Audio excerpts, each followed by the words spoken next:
Hello, everybody. Welcome back to Tony'sPicks.com. I'm Tony T. It's time for our NBA segment here with Joseph Schultz. Joseph is a top unit producer at Tony'sPicks.com for the past 2 years, 2023 and 2024, totaling well over 6,000 units of profit. Let's bring in Joseph right now. NBA card here for Friday. Joseph, how's it going? Nice 3-1 day. My Knicks lost, but I was on Philly, so it kind of lessens the hurt a little bit. Yeah, certainly does. Let the hurt. You can see Joseph just performing great. 6,132 units of profit. No better time now to get on board with one of Joseph's long-term passes. We'll talk more about that a little later in the show. Time for our NBA rundown. We begin here. Keep an eye on this one. Early start time noted here. We're not doing this NBA nonsense. They're going to just straddle the games. 5:30 Eastern time. Pacers and Bucks here. Pacers laying 6, total 221. Yeah, that's a little nice that they do that for us. We get to actually watch the games instead of having them at the same time. But you got to give credit to the Pacers for responding after getting blown out in that first game. Now, it only on paper was a 15-point loss, but that was really just, they got throttled in that game. And everyone was on the Pacers for game one. I said it on the show. I thought the Bucks would shock the world. And, they did get the job done. I thought that Dame might end up being the best player in that game and possibly in this series with Halliburton. Just, this being his real first time being the guy in the playoffs and having to deal with the physicality and the difference between, the whistles and the calls between the regular season and the playoffs. The big question is Giannis going to play? The availability. I've seen where Doc said, quote, he's done a lot of floor stuff today, probably more than I've seen.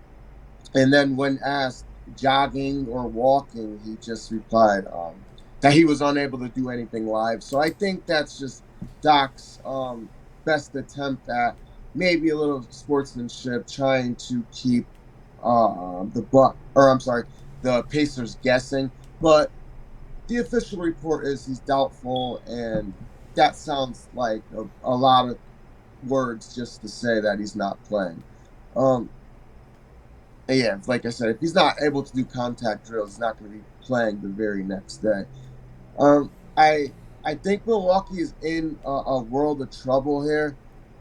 They're probably not going to have Giannis. You can expect Indy's role players to have an uptick in productivity at home.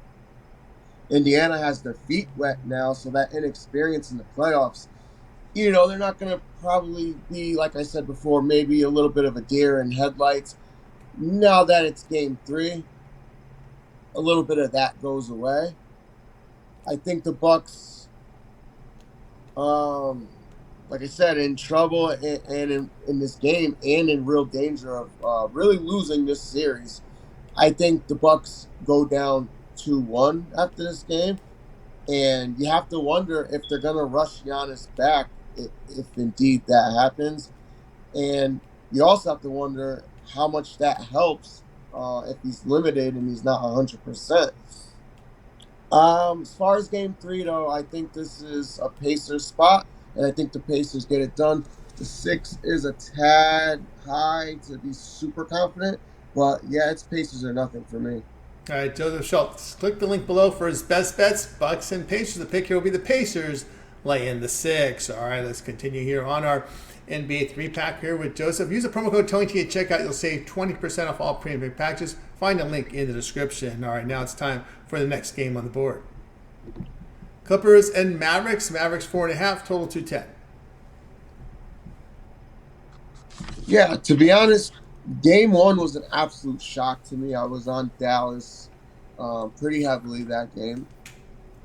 Besides the last 2 games of the regular season where Dallas was clearly just resting players and weren't too concerned with those games, they were one of the hottest teams in the NBA.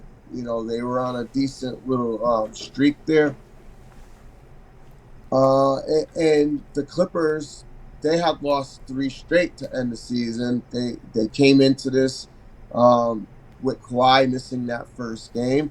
And, when you get a high usage player back, no matter how good they are, there's always kind of a process of getting them back into things, back into the swing. So sometimes you even have a little bit of the team struggles even when they get their guy back. So with him missing one game and then coming back for game two, I just thought they were in a bad position. But they did get the job done in game one, winning by 12. And that game wasn't even as close to the final score.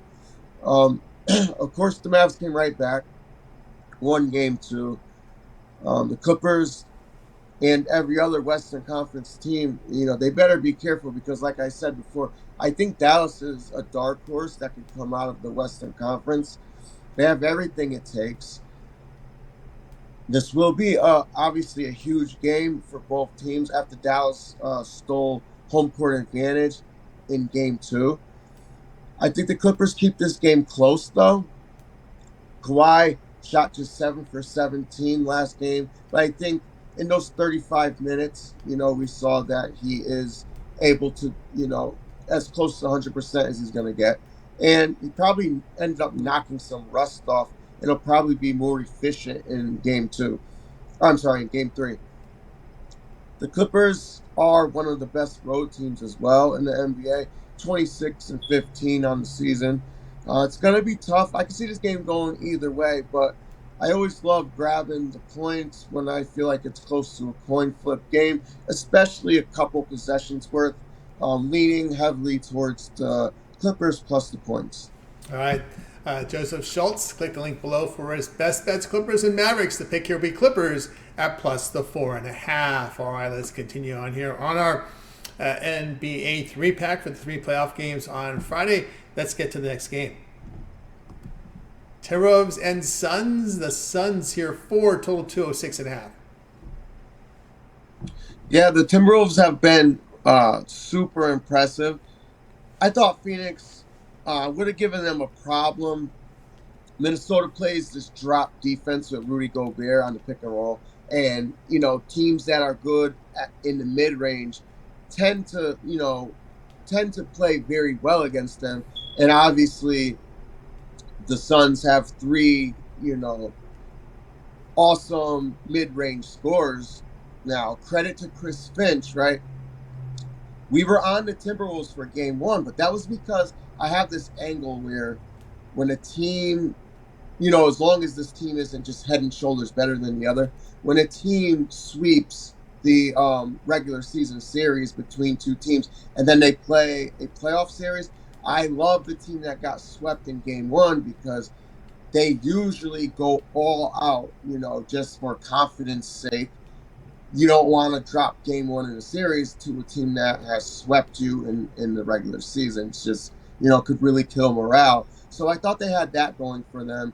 But they also had about a week to prepare, maybe scheme up some things to prevent them from getting cooked by Phoenix's mid-range game. And they did a good job, and credit to Chris Finch there.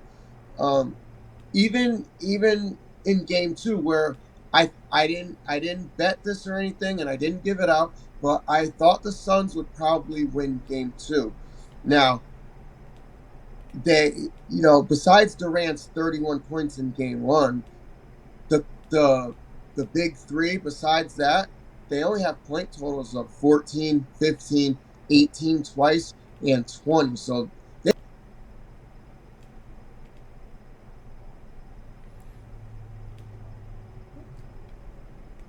all right, we might have got a frozen screen there from Joseph. I know he's liking here on the Suns here, laying the 4 here against the Minnesota Timberwolves here in this critical game number 3 here. We'll see if we can get Joseph back here in just a second here.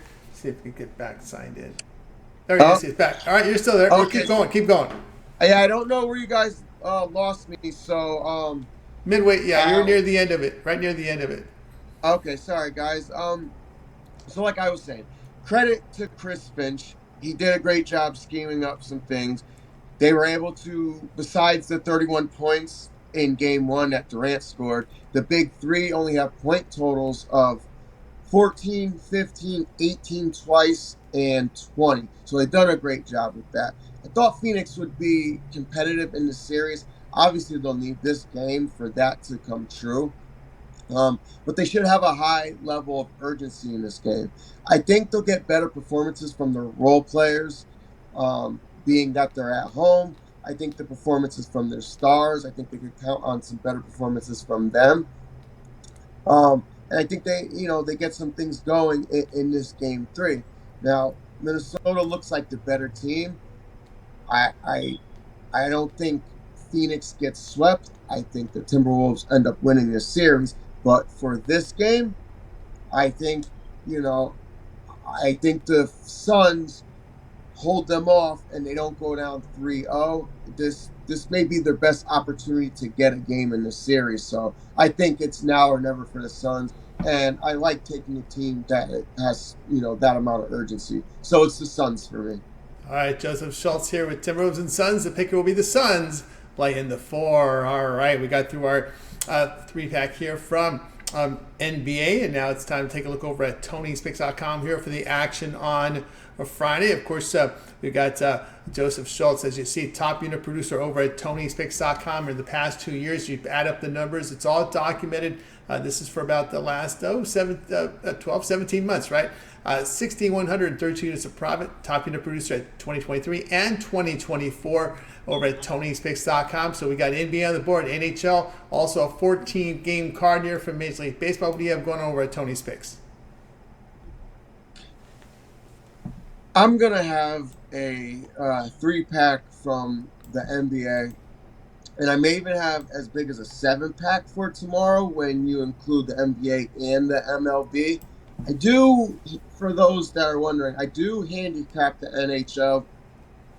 I just haven't had time because I focus so much energy on the NBA and the MLB.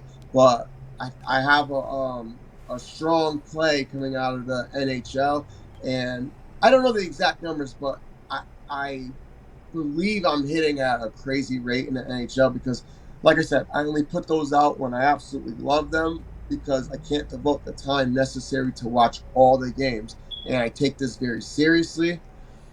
So I never give out anything that I'm not personally betting, and I never give out anything that I haven't thoroughly researched and have been watching and following that sport and those teams specifically. Now, like I said a couple shows ago, I think the better value for those people who are going to be wagering daily is to grab, at least like a week pass. I've seen a little uptick in those weekly passes, and for those of you that start to grab those earlier this week, we're having a great week. And again today, 3-1. Just maybe it's 4-0 if the Lakers ended up pulling it off, but I don't think so. But 3-1, and we'll take that. That's right, guys. Got to vote with Joseph's over at Tony'sPicks.com. Again, the results here: top unit producer last 2 years, 2023, 2024, this year as well. Last year and this year, you add up together, it's 6,132 units of profit. Click the link in the description. Get on board with Joseph. That 1 week pass is great. A lot of action here. We're still in the first round of these series, so lots of volume in the NBA. Of course, we know a high volume here in the MLB, so get on board. We'll save you some money when you use that promo code TonyT at checkout. Access Joseph's page by clicking the link you see there in the description, and go ahead and get signed up. All right, Joseph, as always, great having you on the show. Continue that success, and we'll hope to catch up with you again tomorrow. All right, see you later, Tony. You got it. For Joseph, I'm Tony T. We'll talk to you later.